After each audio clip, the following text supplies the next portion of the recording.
With so many podcasts out there, shows can get lost in the shuffle. That's why we implore you to check out Too Many Captains.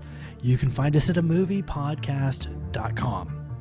5 unique takes on Hollywood movies and culture. Find us on Twitter at It's a Film Podcast. Check our intellectual deep dives into theatrical films. Find us on Instagram at Too Many Captains Productions. Unique takes on soundtracks. Find us on Facebook at facebook.com/Too Many Captains Productions. Find us at amoviepodcast.com on Spotify, Apple Podcasts, and Google Play. And now, here comes a new episode of Collateral Cinema. I'm Bo Maddox. I'm Robert Ortegon. And I'm Ashley Chancellor. And this is Collateral Cinema.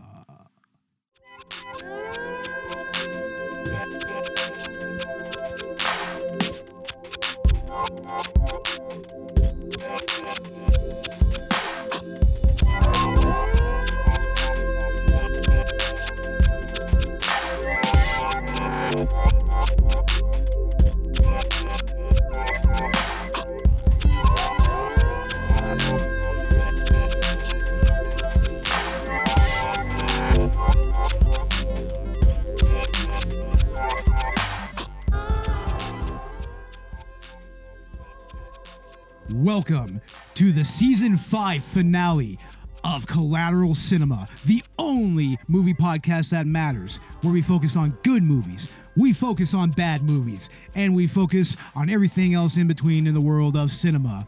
We are podcasting straight from somewhere in South Texas, and yes, my friends, we are a 420 friendly podcast, which, by the way, we celebrated recently. So whatever you have, be it dabs, blunts, bongs, or joints, smoke that shit if you've got it. And definitely with our season finale, man. I mean, what can y'all say, guys? This has been an interesting season, right? Huh. Yeah, and we have Robert finally on a season finale after 2 fucking years. 2 years. 2 years. Robert, what's up, man? What's going on, guys? I don't know, man. What are you doing? I'm just here with you guys. Doing Sidekicks. Doing Sidekicks, exactly. This was your choice, right? Yes, it is. Yes, it is. That's right. We are doing the Chuck Norris, Jonathan Brandis movie Sidekicks. This is a movie that, I don't know, man. This movie is kind of a mind fuck. What do y'all think? Like, let's start with Robert. What do you think, man? It's one of those childhood movies that I grew up with personally. Yeah. And I don't know. I guess you can relate to a lot of kids our age can relate, or kids. We're like in our 30s. Yeah. Well, 90s kids. Yeah, you're 90s kids. I keep forgetting like kids nowadays were born in 2000. Like, yeah, exactly. They're not gonna know what we're talking about. No. I mean, in the end, you can easily watch this movie on YouTube, for free. Like even the version we're watching right here. Honestly, it's the DVD transfer, and it looks good. It looks good for a DVD standard def transfer and everything. Yeah. I mean, for a while we were watching the VHS transfer. Yeah, and that was there for a while, dude. I remember that. I think it still is up there in the list of other videos and everything. I think that it's still there. But this looks really good. It does. I think it was on Prime for a while too. Was it?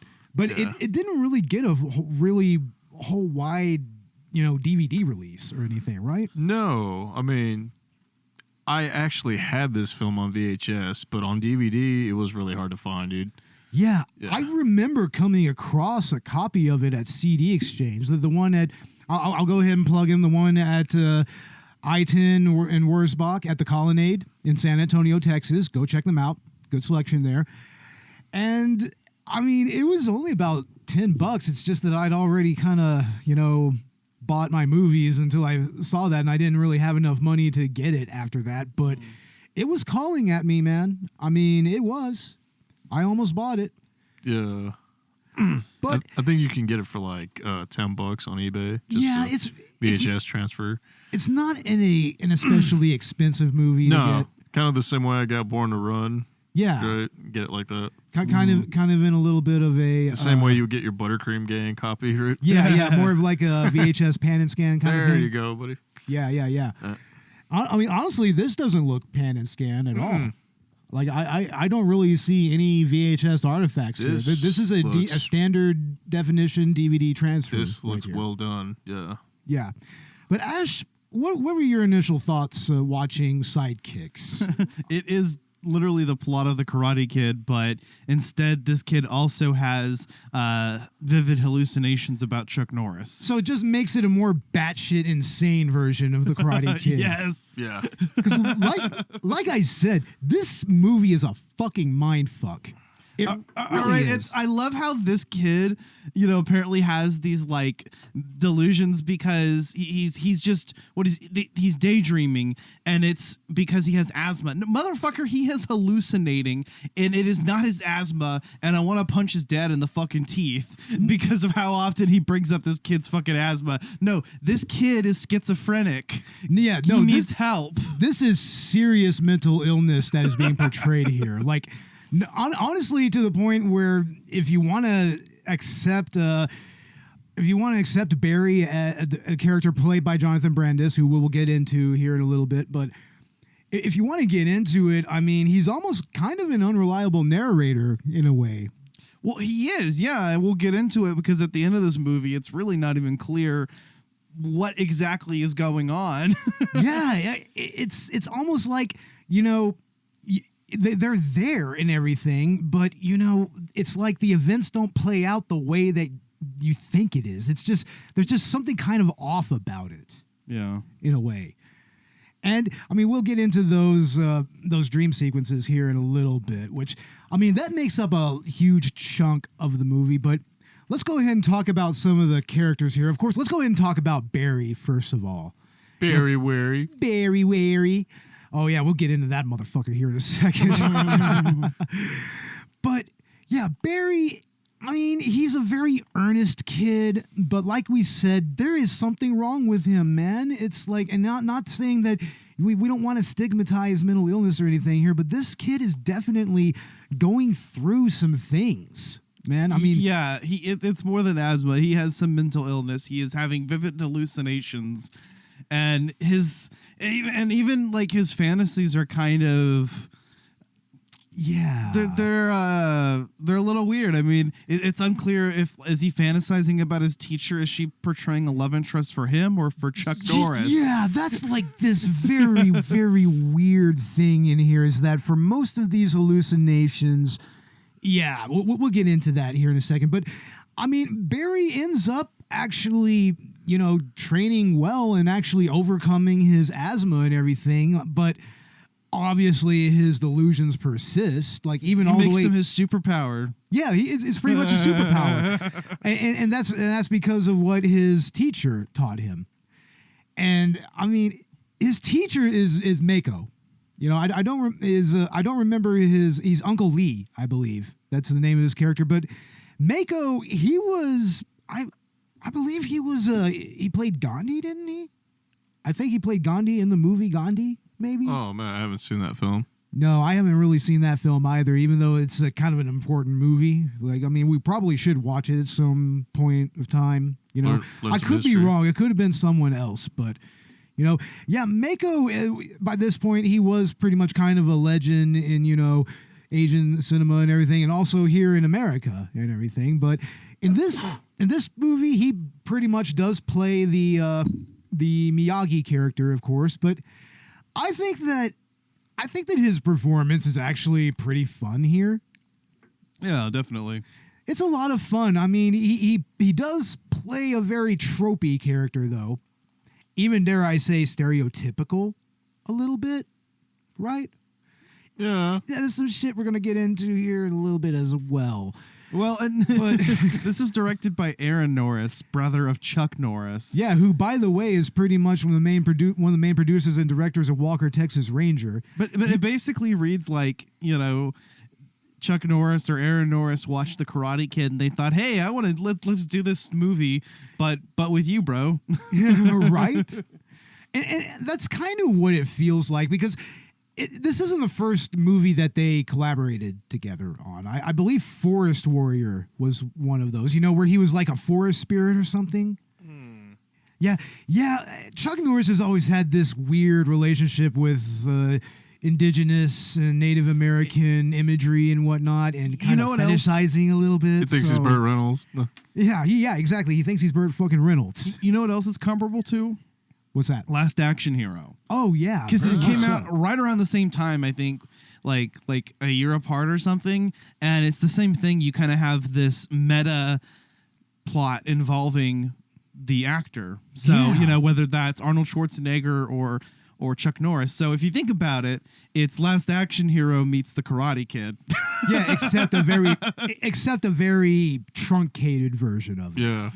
I think we were talking about Drop Dead Fred too, right? Yeah. That's another interesting movie that's kind of comparable to this and more mental illness. Yeah, in the way that it depicts someone who is obviously mentally ill. Yeah. And they try to play it off as a quirk or as a strength or whatever. Yeah.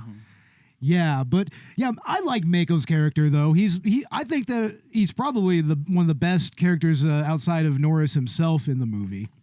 Like, honestly, I mean, I like that fight scene when we first see him fight those bikers in the Chinese restaurant. Oh, the Drunken Master. The Drunken Master. He literally just used a tray of Chinese food to beat these motherfuckers down, pretty much, and just very, very nuanced. It's kind of a nuanced way of fighting, but then you see his actual method for teaching, and it's actually quite motivational. I mean, he's not like especially confrontational like Piscopo, who we're going to get into next, but I mean, he's a very likable character, and honestly, one of the better characters in this movie. Ash, I see you looking something up over there. Oh, well, here's the thing, all right? This is our first Chuck Norris movie. I think, I think it's obligatory. We have to do Chuck Norris jokes. Okay, so list them off. Let's get them out of the way. Well, I think I'll just drop them, pepper them out here and there, all right? Okay. But here is 101 Chuck Norris jokes to make you laugh. Oh, no. All right? On some website. Chuck Norris doesn't read books. He stares them down until he gets the information he wants. Okay, that's still funny. I'll admit it. Yeah, there was that weird moment where there was just a lot of Chuck Norris memes on the internet.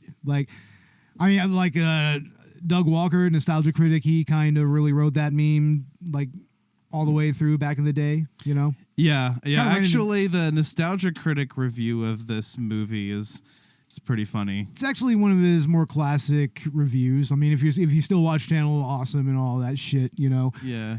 But yeah, man, I mean, Mako is fucking awesome. But we also have Beau Bridges in this movie playing Barry's dad, and I don't know what to make of this character, honestly.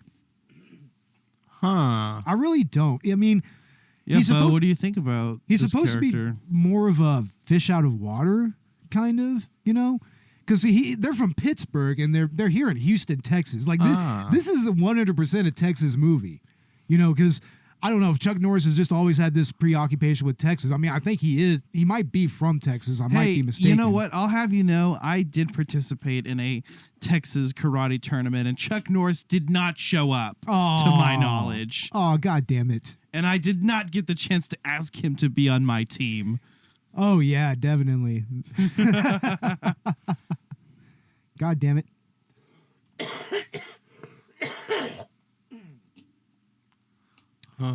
But anyway, yeah, Beau Bridges, I mean, he's kind of a wet blanket a little bit most of the time, I think. I mean, he doesn't seem to be that into his role. No, it doesn't feel like a very fully fleshed out character in terms of writing, and the actor just kind of feels like he's phoning it in as well. You're not really sure what he's trying to be, because obviously he cares about his kid, but he's also like an absent father figure or something. Yeah. He even might kind of enable some of Barry's more vicious tendencies a little bit. Yeah, but like he has his best intentions at heart, I suppose, but I don't know, I think this guy probably, like, here's my headcanon, all right? All right. Barry really did just have asthma, but his dad fucking blew it out of proportion and planted fucking a mental illness in him. Oh, you think so? There's a term for that, and I forget what it's called. Yeah. I think I know what you're talking about. I don't really recall But that. with but mental illness, it's even easier. It just developed as a result of his dad just fucking convincing him that like he can't do anything in life. And hell, I'm not so sure that near the end of the movie that him and Barry are in some type of shared psychosis, kind of some weird codependent shared psychosis. there you go. I mean, that's kind of what I feel. That might be one way that actually explains the ending. Yeah, and the weird thing about shared psychosis is that it can fucking pass on to other people. Other people can share in it. Yeah. So I mean, you also got the Lee and Nora here, and I mean they kind of buy into it as well. Yeah. But yeah, I mean. Next up is Joe fucking Piscopo. What can we say about Joe Piscopo here? About his mullet? About his mullet? Yeah. It is a hell of a mullet. I will fucking say that. That It's is a good mullet. It's an amazing mullet. Oh, Joe Piscopo is so over the top in this movie. It's amazing. It's because he knows exactly what this is. He knows that, you know, Aaron and Chuck Norris is like they're taking this like all kinds of serious, like even with the whacked out fucking script, they're still taking it seriously. So he just decided, fuck it, I'm gonna have a blast with this character, and that's exactly what he does. He doesn't man. want to compete with me because I'd kick his ass. I know there's that weird immediate rivalry that he has with Chuck Norris that it doesn't really get explained in any way. No, it's just a one-sided rivalry. It's like this fucking shit that happens with paparazzi. But apparently Chuck Norris is aware of him. I guess they kind of go back a little bit. No, I mean, Bo, Chuck Norris doesn't exist. Oh, that's right. Chuck Norris doesn't exist. But how is Piscopo interacting with him then? Is he part of the how's psychosis Piscopo now? How's he getting the shit out of? Well, it's because time waits for no man unless that man is Chuck Norris. Oh, God damn it. It's been years since I've heard some of these, and it's like, hey, that's actually kind of funny, Right? It's still pretty funny, but yeah, man. I mean, Joe Piscopo, some of the shit that he does in some of the hallucinations, because Barry pretty much puts everyone in his life into his hallucinations. It's just kind of his. I guess that's just what he's hardwired to do. Yeah. You know, as it were. But Piscopo, he plays a few of the villains in these delusions, and at least one of them, it's straight up Yellowface, man. I mean, that's just what it is. I'm just going to call that what it is. Like, he's got a fucking Fu Manchu wearing that traditional rice cap or whatever. It's like, I don't know what it's called. I mean, no offense, but... I mean, man, that's worse than Iron Man 3. Oh, damn it. Worse than Iron Man 3. God damn it. The Iron Man 3 was like aware about it. It was kind of the point. Yeah. Oh, man, but I mean, no, and he's just going all in on the thong thong, that whole racist it's just straight racist. And I mean, I don't know, it's like Chuck is kind of a right-wing person, so... Well, you know, he's still mad about getting his ass kicked by Bruce Lee. Oh, wait, we're not supposed to talk about that. Yeah, I guess not.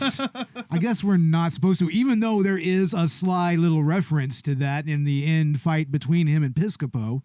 All right, I'm sorry, No. Chuck. If you spell your name in Scrabble, you win forever. Oh, man, that's awesome. That's awesome. Yeah, but Piscopo, like he is just over the top in so many ways here. And honestly, he's like, to me, like the second best character in the movie, honestly. Like next to Mako, because I mean, he just knows what movie he's in. He's collecting his paycheck and he's having a blast while doing it. Like every gesture that he does in this movie is just so animated. And I mean, he's also really, really cut. So he actually, you know, fits in as a martial arts instructor. So, I mean, it's actually believable that he is pretty much like this over-the-top Cobra Kai type character. Yeah. Like, Robert, you watch Cobra Kai a lot. Like, how do you think how do you think Piscopo stands up to homeboy from Cobra Kai? It's exactly like Cobra Kai instructors, right? Pretty much, right? It's almost exactly like it. What is it called? No Mercy or something? No Mercy. Ooh. Strike first, no mercy. Strike first, no mercy. Yeah, that's that shit.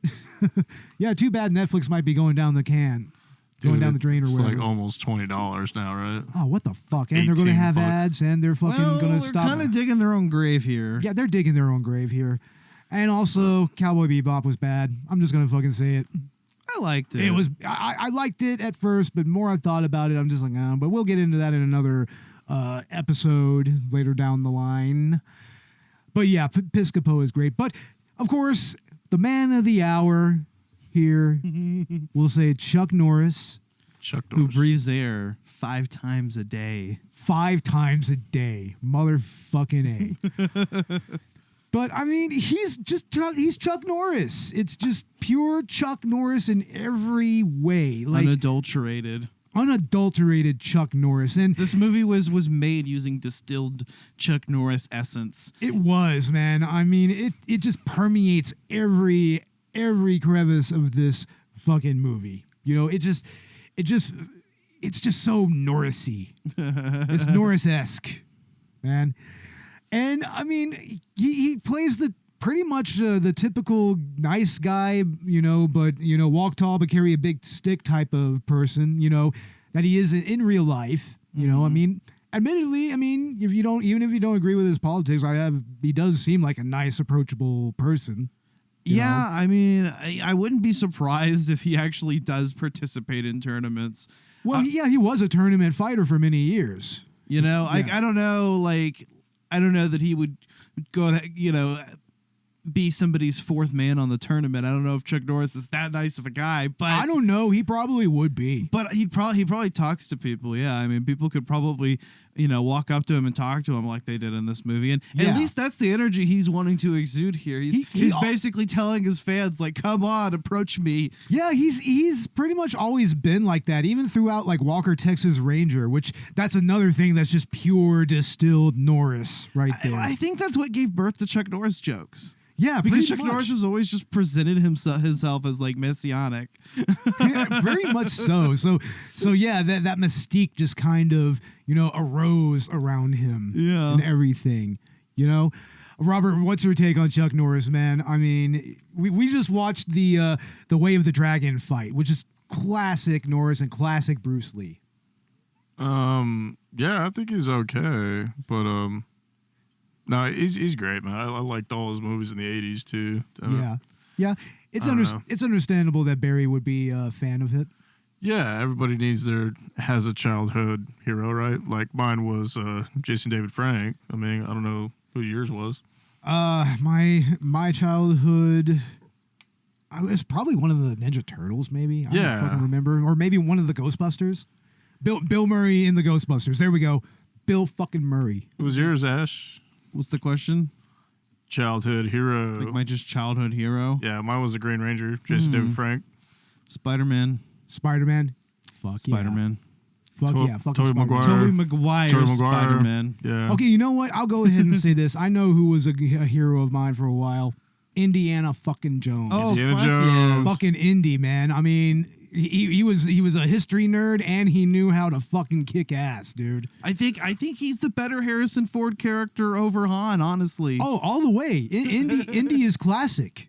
And Indy is so lovable. Like even getting his old ass back. I mean, it was still a lot of fun to see him still, you know, be Indy. Yeah. You know. Yeah, but yeah. I mean, Chuck Norris. I mean, this movie was pretty much made as a love letter to his career. That's pretty much what it is. Yeah. Like I said, it kind of does the same thing that Last Action Hero does for Arnold Schwarzenegger. Yeah, very much so, except you don't have the whole mystical moving between screens. You just have The Page Master. Yeah. you just have a kid's mental illness. That's what You know, it's causes all funny this. too because this movie turns into so many different genres for a moment.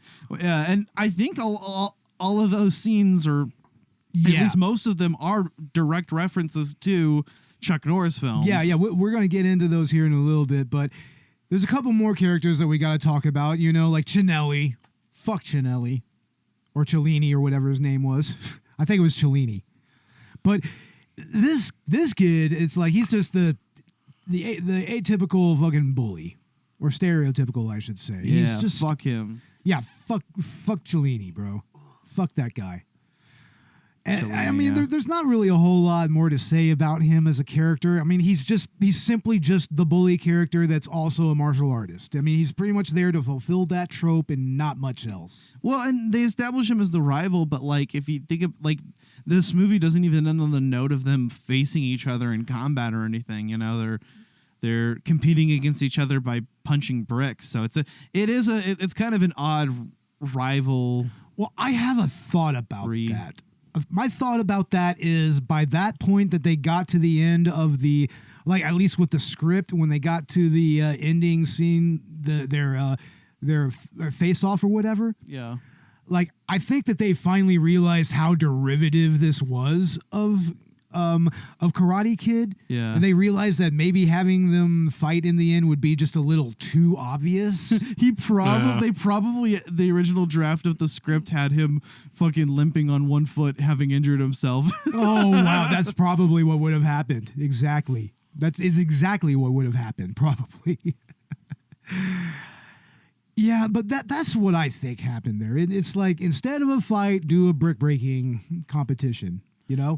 I like that the ending tournament is actually kind of more realistic and shows everything that would go on at that sort of tournament, you know, all the different competitions and I've been to like competitions and ceremonies and whatnot as in Taekwondo. I was in Taekwondo all the way up till I was like a blue belt with maybe 2 or 3 stripes, I think. Mm-hmm. And yeah, I did the sparring. I did the board breaking. I didn't really get up to brick breaking and weapons though. Like that was like the next couple of steps for me. But my family got a little too poor and they couldn't really afford my my classes, and I just had to kind of give it up. But yeah, I mean that does kind of capture, you know, what those types of tournaments or get-togethers are like. You know? Barry doesn't even do any sparring at all. He does the nunchaku and then he does the brick breaking. Yeah, no, he doesn't even spar at all. It's like the main thing that we get. The main thing that we get is that fight between Piscopo and Norris. Yeah, which is no, but he was fighting that Cellini dude in the gym, right? Yeah, he does get at least one fight with Cellini. I mean, he held his own, right? I mean, I don't know. He did. He held his own. Absolutely. I don't know. Well, I mean that's after getting his ass handed to him a couple of times. Yeah, right. I mean, it was kept knocking him on his ass in like the locker room, right? Yeah, just and over something really stupid the first time. It was because he bested him over a fucking question about Shakespeare in theater class or something. Like, yeah. I mean, I guess you kind of make him look like an idiot, but it's like, homeboy, you didn't need any help making yourself look like an idiot. Right. It's like you didn't need any help for that at all. But yeah, we got Winnie Cooper as well. Winnie fucking Cooper, like the love interest that doesn't actually take an interest in him until he learns karate. Right. Like what the fuck is going on here? Like she rejects. Well, what's funny is I thought she was into him, and he asks her out. She rejects him. Then he beats up the school bully in front of her, and suddenly she's all over him. Yeah, right? I mean, she wants his dick, dude. It's pretty fucking bad, and it happens immediately after. What a kind of message is this sending to young men that were watching this movie? I know, man. And it's like Danica McKellar herself. I mean, she is a fucking legend in her own right. You know, she started off as Winnie Cooper on The Wonder Years, you know, which is like very, very classic. Like this was still when she was doing The Wonder Years, like when she was still younger. Yeah. I mean, they pretty much had them going like from middle school all the way up through high school graduation in that series. But anyway, but yeah, I mean, Danica McKellar, like, I mean, she pretty much essentially plays the same character here. That's why I just call her Winnie Cooper here. She's Winnie. That's what she is. It's like, I mean, I don't think that she's anything more. Oh yeah, here's where the friend zone almost killed Barry. Yeah, he asked her out, got put in the friend zone or whatever that's called. He has a kind of a nice guy tantrum and fucking throws his inhaler away to motherfucker. Yeah, what the fuck is dude? that? That's expensive. And that's where it becomes a torture movie, right? Yeah. 100%. Yeah, it becomes a torture porn movie. Yeah, but And of course, there's Noreen Chan, the actual teacher. Who gets the hots for his dad. Yeah, she's played by Julia Nixon.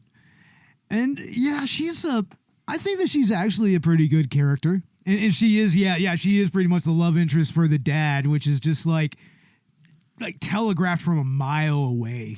Like you can see that coming a mile away.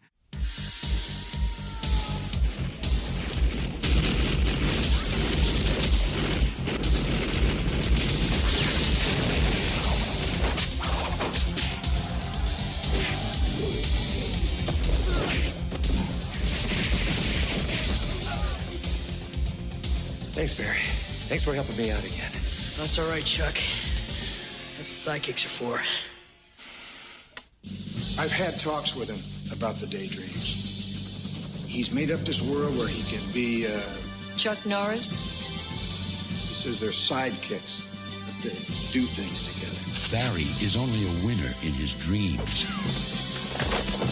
So where's your friend Chucky now, retard? Now, there's someone I want you and your dad to meet. But hope is coming his way. That is your first lesson. You must always be ready.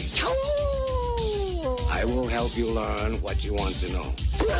You will work with these an hour each day. If you make a mistake, they will sting you.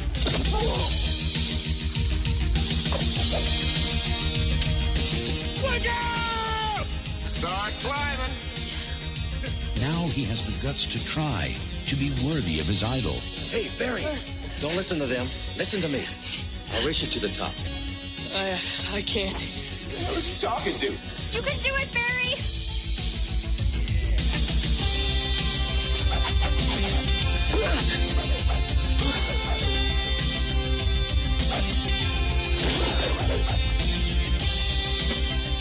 Barry. We always seem to meet this way. It's not going to be so easy this time. You want a real shot at me? Karate tournament? If you're not too chicken. Why don't you just quit now and avoid the embarrassment?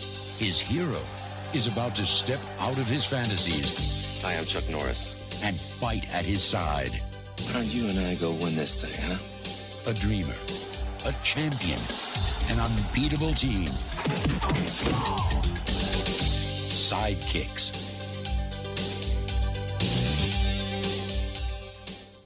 This poor kid, he gets cucked by his own dad. He does, right? 100%. He gets cucked because, like we said before, he's putting his teacher and these damsel in distress characters in his fucking delusions. And shit. Until Homegirl becomes his girlfriend, and then he starts putting her in. Exactly. Yeah. Fucking Winnie Cooper. Winnie Cooper. Quick question, guys. Who's better, Winnie Cooper or Topanga? Come on, guys. Winnie Cooper or Topanga? I don't know. I love both of those. I know. They're both so essential. Even the Pink Ranger. Right? Oh yeah, Amy Jo Johnson. There we go. Oh yeah, she's awesome, dude. She's still awesome to this day. Alex Mack. Oh. Hell yeah. Oh yeah, Larissa Oleynik. There you go. Yeah. Alex Mack was fucking cool. That was a cool show, man. I wish they would have continued that. But we're going to go ahead and start talking about some of the meat and potatoes of this movie, and that is the actual delusions. Like Ash said, they kind of follow different genres that Chuck Norris has done throughout the years, the different types of movies. Like, we start the movie off with pretty much a standard martial arts ninja movie, you know? Like, I mean, you have Noreen Chan, she's almost always damsel in distress with a fucking, she's just chained up somewhere. Makes you wonder if the Norris brothers had some, BDSM. Yeah, there's a lot of that in this, isn't there? Even with that aforementioned torture scene. Yeah, right? It's there actually is a lot of bondage in this What are Chuck movie. Norris's kinks? Yeah, what are your kinks? I mean, come on, there's got to be a joke about his kinks. Come on, Ash. I don't know, but in the beginning, there was nothing. Then Chuck Norris roundhouse kicked nothing and told it to get a job. So is Chuck Norris God? I think so. Is he? I don't so. know. I don't know. Maybe he is. Maybe us atheists have been wrong. I don't know. But yeah, I mean, the that first delusion, he plays a ninja, and then of course we pretty much get the whole setup with all these delusions right here. Then we have Jonathan Brandis come in, and he pretty much just kicks ass with Chuck Norris for a few minutes, you know. And this time around, we don't really get a villain that is someone in his life. It's just some vague daimyo or something like that. Yeah, but honestly, it is actually a good send up of you know, ninja movies and whatnot, you know. And it kind of makes sense because at the time, you know, ninjas were very popular. You know, you had Ninja Turtles and you had, you know, other ninja, like Ninja Gaiden and shit, or Gaiden, or however you want to pronounce that. The shit. Three Ninjas, bro. And Three Ninjas, yeah, you have Three Ninjas and Surf Ninjas too. Ninja Turtles. Even though Surf Ninjas, bro. Surf Ninjas, bro. Motherfucking Surf Ninjas. We got to do that, dude. Robert, pick that, and we'll make that a season finale. I think we have to. Yeah. We're going to have to. We're going to have to, like 100%. But yeah, I mean, the next delusion it's pretty much a war movie, right? Like, yeah, he starts hallucinating basically Vietnam. It's pretty much like a missing in action or something like that. 100 or Delta Force or something like that. And yeah, that one is where we get the yellow face and a lot of unfortunate stereotyping of Asian people, namely of Vietnamese people. And I mean, yeah, like we said, Piscopo is going full on, like, almost like Breakfast at Tiffany's levels of fucking racism here. Like, it's actually kind of cringe to see. It really is. But, I mean, the scene itself, I mean, once again, you have Noreen. She's tied up in bondage, and she's just, and then you just have Chuck Norris and then Jonathan Brandis, and they come up and they just start blasting these Viet Cong motherfuckers, you know. Mm-hmm. But you can always tell that it's still in the mind of a kid because, you know, there's just always this weird whimsy to it, you know. Like there's that one little shot of the Viet Cong soldiers that after they've been blown up, they're not necessarily blown to pieces. They're just, you know, completely like you know, in a very cartoonish way, like all their clothes are tattered and they're you know, all beat up and everything. You know, I like how in the saloon one, he never even shoots him. He just keeps slapping him. We'll get to that one here in a second. We'll get to that one. But I mean, yeah, and he has another he has a few war delusions. Like one that almost looks like it would be a PTSD flashback for a Vietnam veteran practically, right? I mean, where he's walking out of the house and going to school. Yeah, when he's walking out of the house going to school, and he of course he has that you know, he's kind of just like looking around. He has that inner monologue going, and then he just starts jumping around. It's like, no, he's actually doing this shit in real life. Like there's several moments where it's obvious that in his delusions, he's acting them out in real life. That's why this kid needs help, man. He needs help, bro. And you taught this kid karate. You made him unstoppable. You taught this. You may as well give him a gun next. I mean, you made him Jason No, they Bourne. They give him a couple of guns in this fucking in his delusions and a mullet. He has very violent delusions with guns and multiple times. That is not cool, people. No. It's like, I mean, Jesus. And you gave him nunchucks. You gave this kid nunchucks. Mm-hmm. What the fuck are you doing, Mako? What are you doing, Mako? Made him an unstoppable weapon. I love that the multiple training montages that we get in this movie. Oh man, yeah. This is a montage heavy movie. Very montage heavy. Like it feels like we get one like every few like minutes. But I mean, this time around it does actually show real like progression in his skills over time, you know. So I mean, they're not just there to be there, you know. They actually have a purpose. Kind of like some of the delusions, they do have a little bit of a purpose, you know. And you know, we get that one delusion when he's in the classroom, and then like he sees Norris on a helicopter holding onto a ladder, and then he's just another random ninja comes in and starts fucking with him, and then when his teacher comes and wakes him up, he still sees the fucking ninja in front of him. It's like, no, he's not well, not at all. Oh, no, he's not. And yeah, that saloon delusion, the fucking saloon. the thing about that is, I'll go ahead and order a milk. I'm like, kid, even in your fucking like delusions, you're not gonna man up and have a fucking beer, bro. I know, right? You're not gonna fucking just have a shot of some whiskey. Come on, dude. Milk. It's like milk. And he tries to say it in the most badass way. Like Jonathan Brandis, whenever he's trying to sound badass, is actually adorable in this movie. He's fucking adorable here. He's like milk. It's practically almost like almost like Nolan Batman. Milk. I didn't mean that kind of milk. Bust out your fucking titties. Oh, what? This motherfucker. We're gonna go visit our queue. Oh, god damn it. Oh, God damn it. But yeah, the saloon part is actually kind of funny because, and it's actually the one part where Joe Piscopo plays. I think it's Joe Piscopo that he plays the dude that he draws on and everything. He actually plays it kind of straight this time. It's not as over the top. He plays it really straight. Like, I mean, I would even say that the saloon scene is within the genre. You know, it's pretty much played beat by beat with how that would go in a movie like that. Stretches disbelief so much, though. It's like, why would he not have fucking shot him by like the third or fourth time? I know, right? I mean, he's already proven that he's faster on the draw. It's like, why does Piscopo keep trying to draw on him? That's the other thing. Is like he's already shown that he's already has his shit out. Bro, fucking shoot him. Shoot this motherfucker. It's like I mean that's the funny thing. Is like, yeah, he has all these violent fantasies with guns, but he doesn't actually shoot anybody with them. Like that's what's crazy about it. But yeah, I mean, in the saloon he has that little scene where he keeps drawing the gun and then he keeps punching him over and over again. And then finally he just punches him out and then just goes and drinks his milk, and then fucking the delusion ends. The delusion ends with a volleyball coming his way. Yeah. He gets hit by a volleyball. And it turns out he was having that delusion in PE. Mm-hmm. Which he has another little mini delusion of Chuck Norris, which actually kind of helps him to climb the ropes. Teaching him to climb the ropes.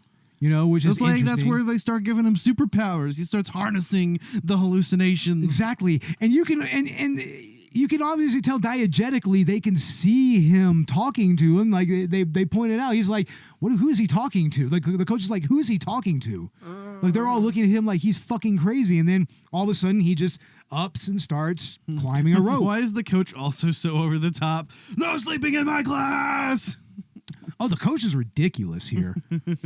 he is ridiculous, but I don't know. This is Texas we're talking about, so he is kind of an over-the-top Texas coach. Mm-hmm. You know, I mean, y'all went to fucking high school. I'm sure that y'all had coaches kind of. I swear he could just have been one of my coaches. Seriously, they all look and act the same. Oh my god! And then we have what I think is the centerpiece delusion of the movie, the fucking 80s mullet action movie. This is where things completely go off the rails, and I start to realize that no, this kid is even worse in his head than previously thought, because none of it makes sense. None of it makes sense. It's like Piscopo is practically like channeling Wallace Shawn the entire time. Seriously, I was expecting to go inconceivable. Like he's literally talking like this, like the entire time, and it's just like, where is that coming from? And he won't shut the fuck up. He's like, get him, get him, get him, get him, get him. Which, I mean, I guess that there were action villains back in the day, especially in smaller movies that were kind of, they were kind of a little on the nose like that. But I mean, I don't know, man. And then there's the whole thing, the whole setup. It's almost like a Schumacher movie by that point. It's like a Schumacher Batman villain, like just all of a sudden just injected himself into this movie.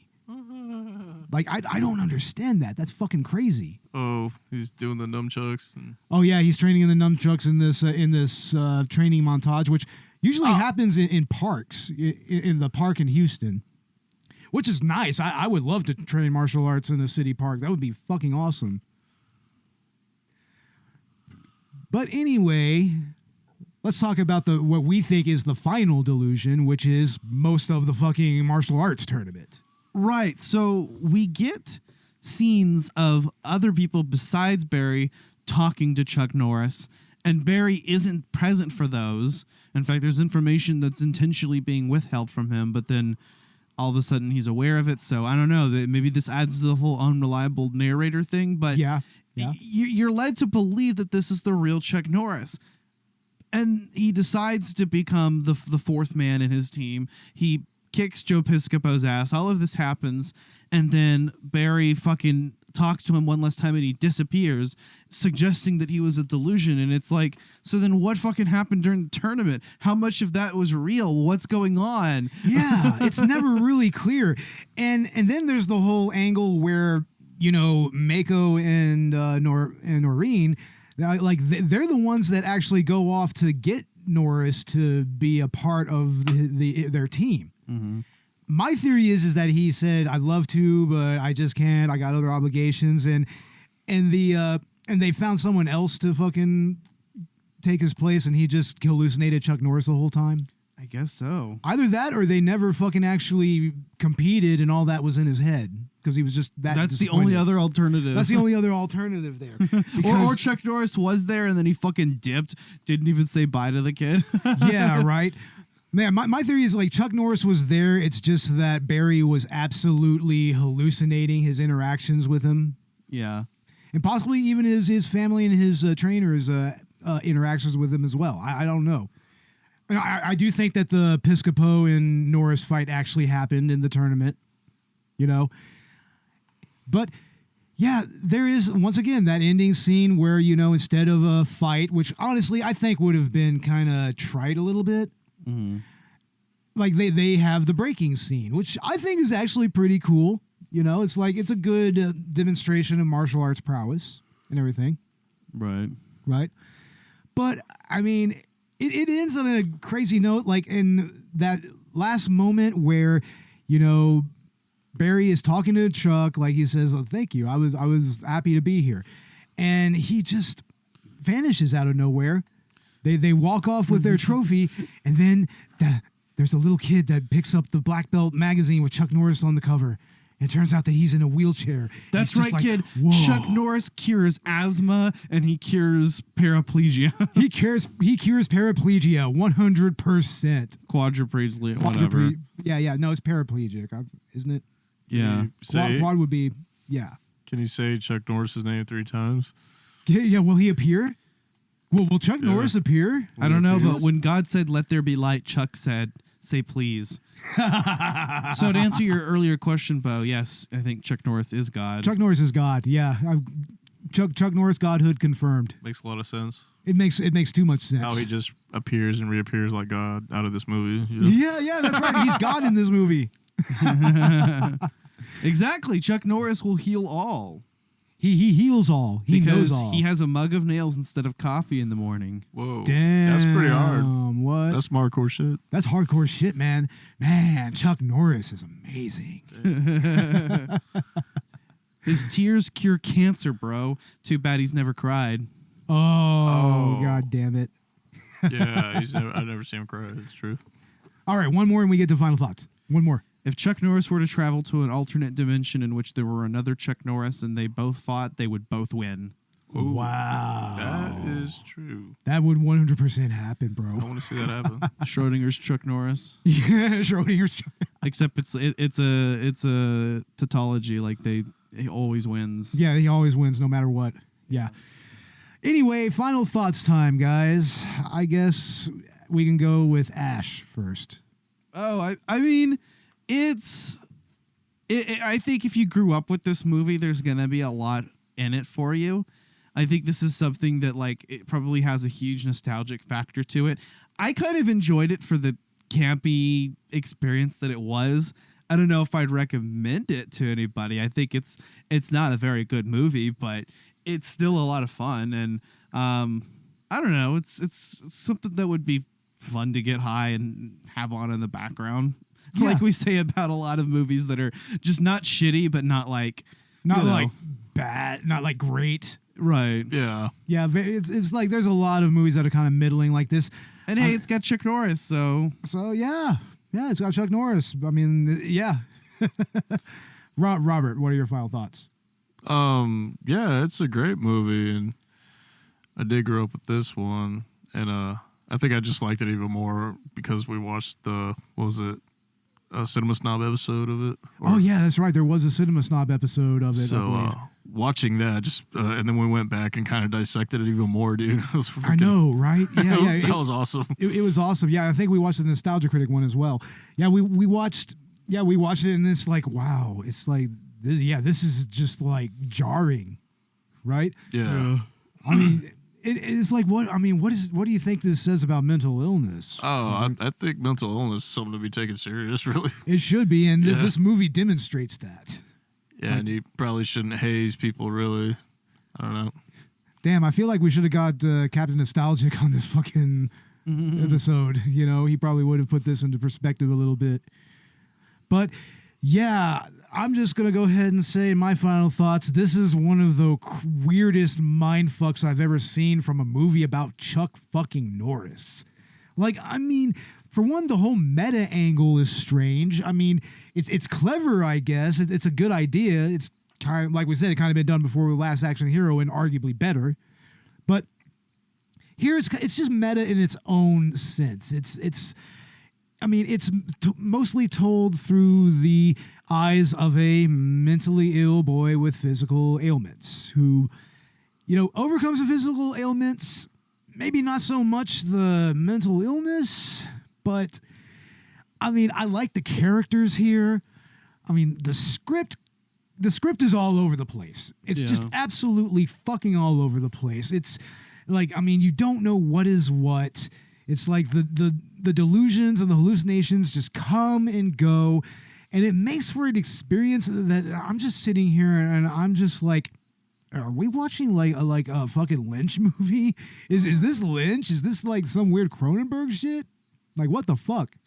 Right. But yeah, man, I mean, this right here is just a solid 90s movie. I mean, which makes sense. We had a lot of 90s movies on this season. And, I mean, honestly, I enjoy watching it in a weird way. It's a very weird kind of feeling I get from this movie. There's just something that's off about it, but it's kind of off in a way that, I mean, I could sit through it and I could actually have a little bit of a nostalgia trip, and it's still pretty cool, Yeah, it's a flashback of the 90s, really. It really is. And also, like we said, a total love letter to Chuck Norris. 100%. So, yeah, here's that fucking scene with the weird Schumacher villain shit. It just becomes a Schumacher movie out of nowhere. It's like Batman Forever right here. Yeah, right. But all right, I guess we can go ahead and call that an episode. This is the season 5 finale. This was a hell of a season for us, guys. I mean, Fuck yeah. we crossed the 10,000 download threshold finally. Like we did that, man. So we need to party with Cristal and strippers. Yeah, no shit, man. We need to go out and celebrate sometime, dude. Like, seriously. Got to do something. Yeah, in 5 seasons. I mean, fuck, man. Did y'all ever think we'd be doing it this long? I didn't think I'd live this long. Shit, bro. That's crazy. But unfortunately, I'm here. Sorry. Damn it. Damn it, man. You don't have to say I'm kidding. Damn it. But, I mean, this was exciting. We also crossed 5,000 followers on Twitter. We thank each and every one of y'all who listened to us, all 10,000 downloads, and also all 5,000 followers. I think we're getting close to 4,000 followers on Instagram. We're at least getting somewhat close to it, maybe, last I checked. So, yeah, follow us there, follow us on Twitter, and follow us on Facebook. Like, we post quite a bit on our Facebook page, our Facebook group, right, Ash? Yeah, we do. Yeah, and Robert does. Like, we all pretty much contribute to it. And we've also started to have other people contributing to it as well, which is great. That's great. I love it, man. It's like, yeah, we even have people commenting on it and everything. So, yeah. But, man, yeah, this season was a lot of fun. Like, I mean, we started off with some crazy-ass fucking movies, fucking Necromantic, and then we went on to Scream. Mm-hmm. We talked about Scary Movie. I mean, we finally did Star Wars. We finally got into the Star Wars prequel. We finally got into that. I mean, Last Action Hero was a lot of fun. And man, I really liked our bad movie episodes this season, man. I mean, Bolero was a classic with the Shocked and Applaud podcast. Like we had on some of the podcasts we had on the Hindsight movie reviews. Like he was really, really awesome. Yeah, we had Spy Hards on Star Wars prequel trilogy. We had Stu from Stu World Order on the Scream episode, and that was fun. That's the second time he's been with us. Of course, we had Josh Berkey, aka Captain Nostalgia, from Victims and Villains on our Christmas episode. Yep, where we talked about last ounce of courage. So that's right, my freedoms. All right, my freedoms, my Bible, my baby Jesus. Otherwise known as War on Christmas, the movie. I would almost argue that Saving Christmas is War on Christmas, the movie, but they're kind of in a different way.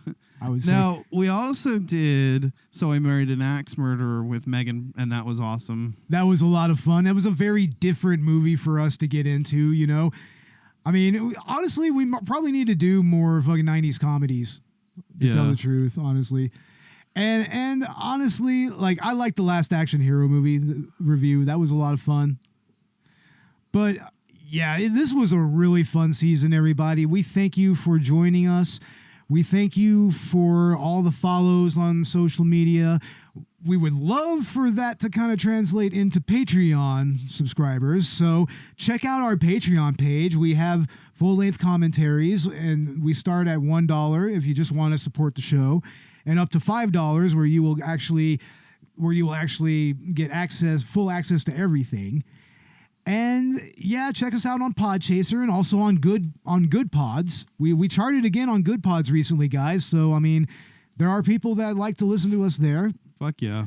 I'm hearing that it is like the best place to find indie podcasts. So yeah, definitely go to Good Pods for all of that. We have many of our friends there as well.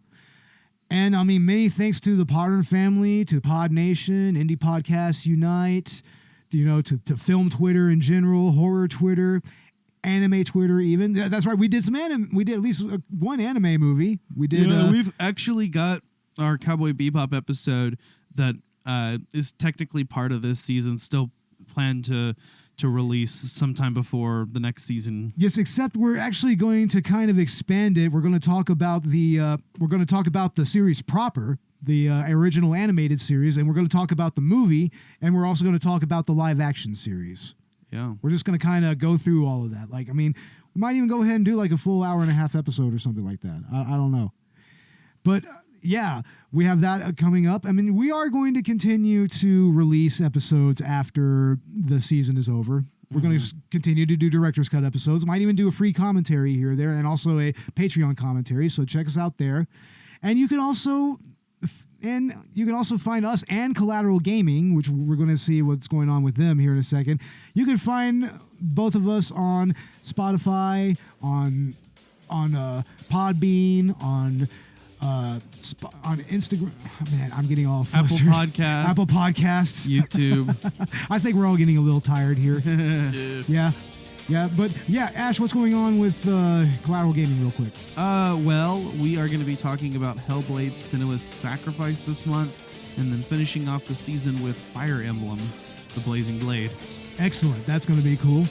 And we will also have some other projects coming out. I mean, we won't talk about it right now, but I mean, you have heard us, you know, promo it before. So yeah, look for that coming very soon. I mean, we've got an At the Movies episode coming out this week. Oh yeah, Multiverse of Madness. Well, the movie coming out this week. But yeah, Multiverse of Madness is definitely something we're talking about. Oh yeah, that's definitely going to be a review that we're like. Anytime there's any type of big movie that's coming out this summer, we're going to try to get an episode out on it. So you will still see us around even post-season. Well, you know what? With all that, guys, let's go ahead and close this season out. Y'all have anything else to add? No. The dinosaurs looked at Chuck Norris the wrong way once. You know what happened to them. Oh, yeah. Definitely. Got extinct, bro. Yeah. So, yeah. With all of that said, and with all the season done, I'm Bo Maddox. I'm Robert Ortegon. And I'm Ashley Chancellor. And this was Season 5 of Collateral Cinema. Thank you very much, everybody. We'll see you in October, Slav Ukraini, and fuck Samuel Alito, and fuck the Supreme Court.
Collateral Cinema is a Collateral Media podcast. All music and movie clips are owned by their respective creators and are used for educational purposes only. Please don't sue us. We're poor.